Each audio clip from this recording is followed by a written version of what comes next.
The biggest debate on the Week 6 waiver wire is who to pick up at running back from the Chargers. Hassan Haskins or Kimani Vidal.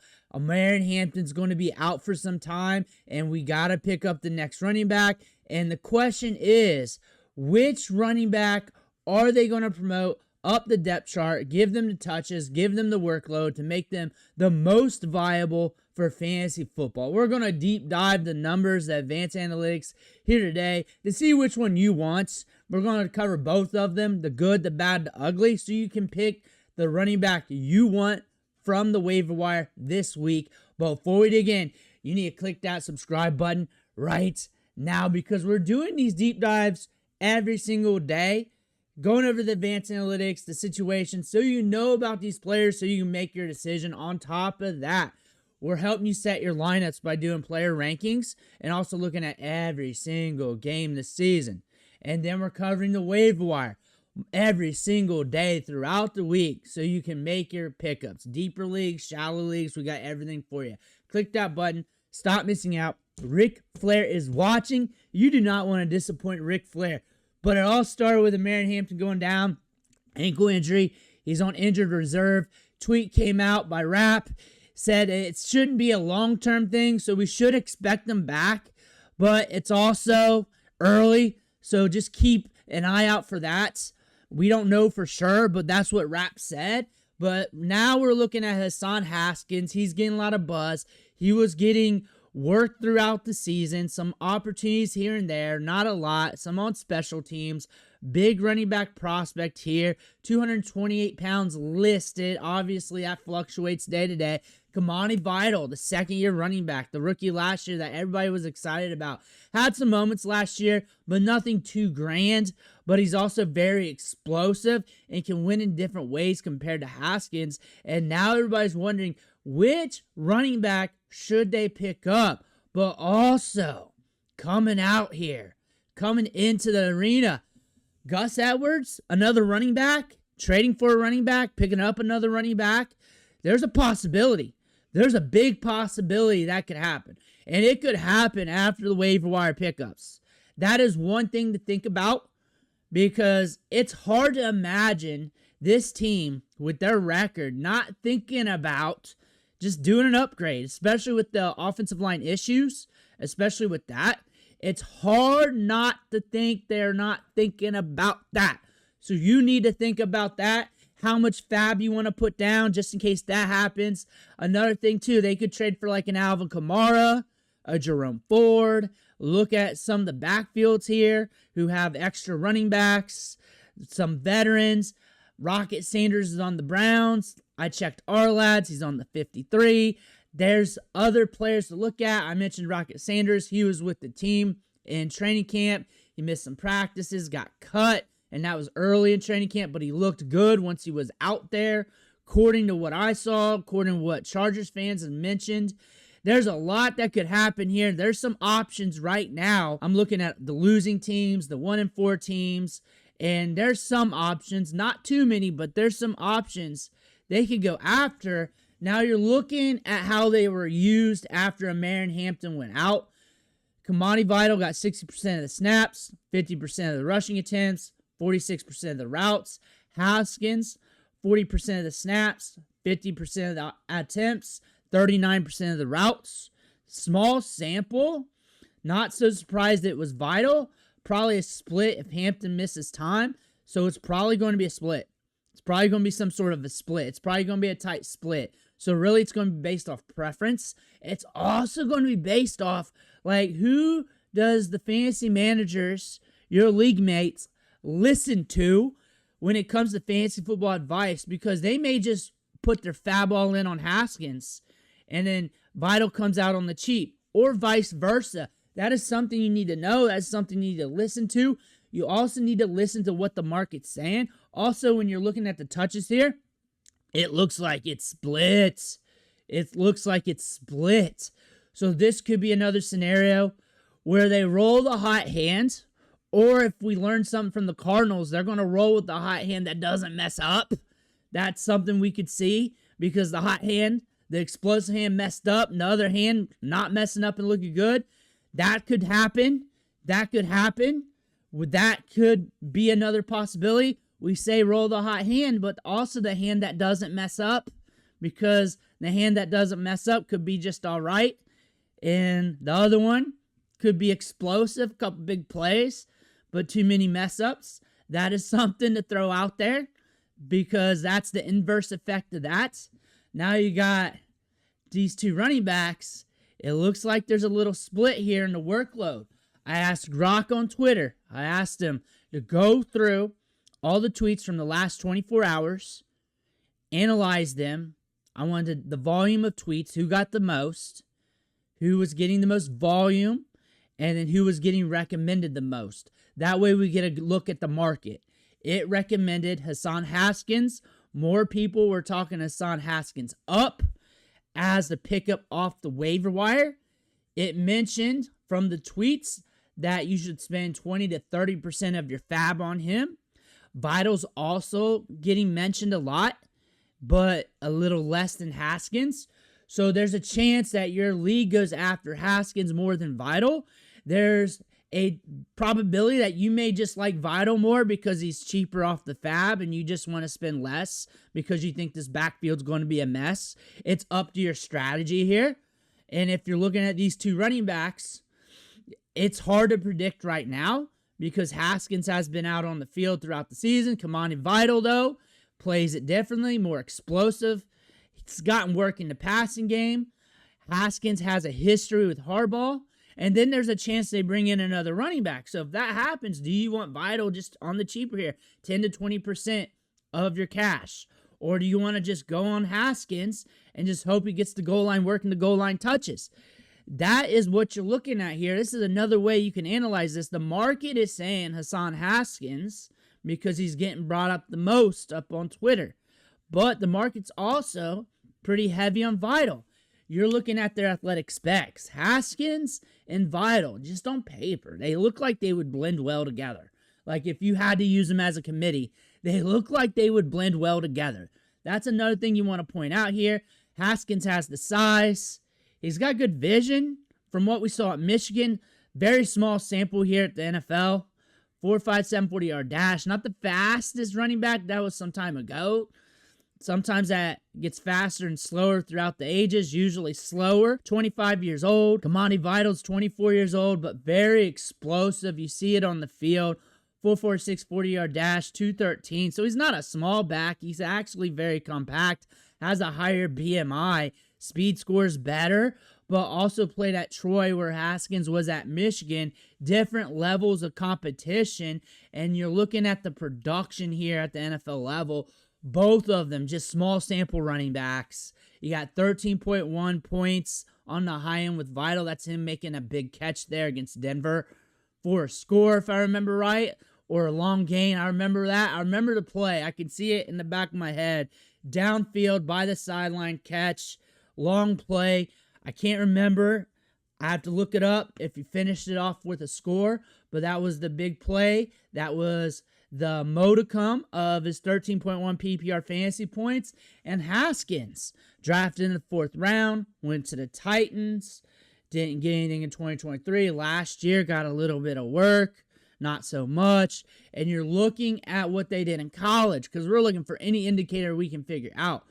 Both of them productive, back-to-back 1,000-yard seasons. But at Troy, a G5 school, we're at Michigan, tougher competition, 20 touchdowns, 1,300 yards. Played with Harbaugh. Both of them played all 4 years. That is another indicator there. Both of them day 3 picks, so it's not like they're high-end talents, not highly regarded when it comes to draft capital. You're looking at the touches from week 5, so another way to look at it here. So we're watching Haskins run 7 routes, Vidal run 6 routes, 17.1% for Haskins, 14.6% for Vidal, but that's also the full game after injury. A little bit different. And then targeted on 14.3% of his routes for Haskins, 16.7% for Vidal. And then we're looking at a 3.2% target share for both running backs, as they're not getting a tremendous amount of work on that very, very small sample there. Total yards here, 2 to 1 per route ran, not much. Small sample, hard to gauge, but the split's tight. The split's tight with these two running backs. You're looking at hot hand here or the hand that doesn't mess up. That's what you're really looking at here going into the week. So if you want to shoot for the upside play, more of the PPR play, that would be vital. If you want to shoot for the touches, goal line looks, you're looking at Haskins. You're also looking at this offense. You're looking at the touches here throughout the season here. 5 attempts, 13 yards for Haskins. 4 attempts, 18 yards for Vidal. The thing about this, Vidal's more explosive, and that could yield more results per touch, where Haskins, good between the tackles, solid, gets you what's blocked. If he doesn't mess up, could just be deemed more dependable just because of what he has historically with Harbaugh. Could be getting that work with that split, where Vidal, G5 prospect, still developing, if he has a couple blips, he could get pulled, but that explosiveness could yield results. 3.25 yards after contact per attempt, 2.6 here for Haskins on the season. Very, very, very, very small sample. You expect Vidal on a smaller sample, if he just has one run with space, to have you those numbers. He has 1 carry with 10 plus yards on 4 carries. He has potential for that. You're also looking at what they've done on their careers. Still small samples. 8 missed tackles forced for Kimani Vidal, 7 for Hassan Haskins. You're looking at the yards after contact per attempt here. Both of them very small samples for these two running backs. Gus Edwards is possibly at play here. Just a cheap pickup for them that they can add, who's been with this team, that could just step in and get some work. He would just muddy the waters going into this week. We're in the middle of the week right now, but he would muddy the waters as something to pay attention to. Could be a stash if you can afford it. It's really hard to do right now. It's huge speculation. They could trade for another running back. They could pick somebody else up. They could pick up something crazy like Zeke. They could do whatever. There's a higher probability of him over some of the other plays due to history in the offense, due to him being recently in the offense, and just cheap pickup. Just a cheap pickup. And you're looking at the athletic specs. I get it. It's been a while, but he's not the fastest running back. Good vision when he was at his peak. We don't know what we're going to get right now. But also, from what we saw from Darren Waller, probably well rested, probably healed up from those injuries. But conditioning, you don't know where he's at either. And that's probably going to be the tiebreaker for him. And you're looking at what this offensive line is doing. One of the worst teams in the league in run blocking grade. One of the worst teams in the league in pass blocking grade. And that could be getting worse as we get a larger sample of games without our 2 tackles. We started the season without one of them. Now we don't have both of them. Those grades could get worse. And on top of that, you're so good at wide receiver. You're so good at quarterback. Might as well just keep chucking the ball. Might as well just lean into your strength there. Quentin Johnston, Ladd McConkey, Keenan Allen. You might as well just keep leaning into your strength instead of handing it off to the jabronis. Maybe you do that. Maybe that's your idea. Maybe that's what they do. And maybe they don't get very many carries, and maybe they get some checkdowns here and there. Maybe that's the next thing. As you're looking at their pass rates, they got a 63% pass rate versus a 37% run rate. They only rush it 25 times a game, but that's also with Amarian Hampton back there. Totally different story than these two running backs. 43 pass plays per game. One of the most aggressive teams through the air, as they should be with how they're built. They're so studly at wide receiver, and they've been using their running backs in the passing game. There's a chance that Kimani Vidal, PPR-wise, in those scenarios, and also with how this offensive line is looking like, they could be just checking it down to him. It could be just the dice roll every game with these two running backs. As you look at Hassan Haskins, might be just punching it in the red zone, and you're looking at Vidal getting the work in the PPR, catching the balls in the flat as they're locking up these wide receivers a few times every series. And you're looking at some of these run defenses here in the next 4 games. As Rat stated, Amarian Hampton should be back soon. They got some advantageous situations, especially coming into this week against the Dolphins. They also got the Titans coming up, but they could be in some nasty game scripts. Vikings, middle of the road right now. Colts, teams like to air it out. They get in some weird game scripts because they can push the pace too. So they might be just pushing the pace with the passing game in that matchup. And you're looking at this down the road here, other matchups. Let's figure out the touch distribution before we go past 4 games deep here, so we don't galaxy brain too much here. But we do have some advantageous situations here, especially on the road against the Dolphins, especially if we cook a little bit in the passing game here, especially if we can hold up with that offensive line just a little bit to get some drives going. That could help these running backs. But I do look for this to be a mess. So who do you got? I do look for this to be a mess. I do look for them to roll the hot hand if they don't pick somebody else out. Also, the hand that doesn't mess up. Both of them could be doing all right. One hand could be a little hotter than the other. Like this guy could be getting more work and not hitting like yards per carry, missed tackles forced, all that. But still just good. Still got solid football-wise. And this hand more explosive, bigger plays. Boom, fumble. Get what I'm saying? It could be like that. I look for this touch distribution to be icky until they figure out who's stepping up. I definitely see that happening. I see them throwing the ball a lot. So this is also dependent on your strategy. According to what we're seeing right now, as the numbers will probably change up on Twitter, that Kimani Vidal looks like the running back here that's being talked up the least in regards to touches, opportunities. However, he might be the sharper play if you're playing more PPR, looking at the passing game, the explosiveness.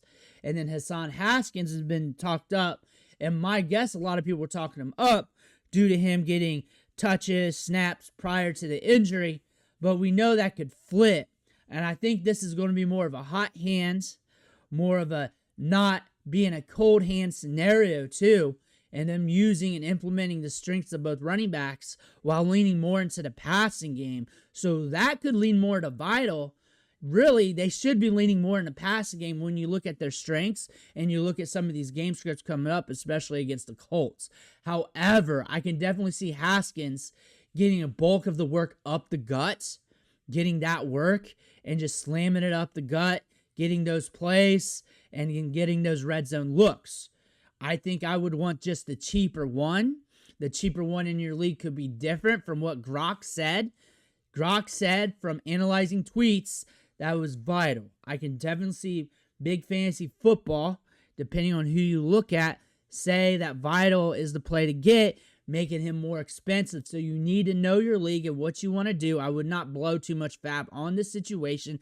I don't really see this being a league-winning situation, more like a money ball situation week to week, which each running back could deliver different results. Let me know what resonated with you in the comment section below. I want to hear about that. Make sure you hit that subscribe button on the way out. One, thank you for watching. Catch you on the next video.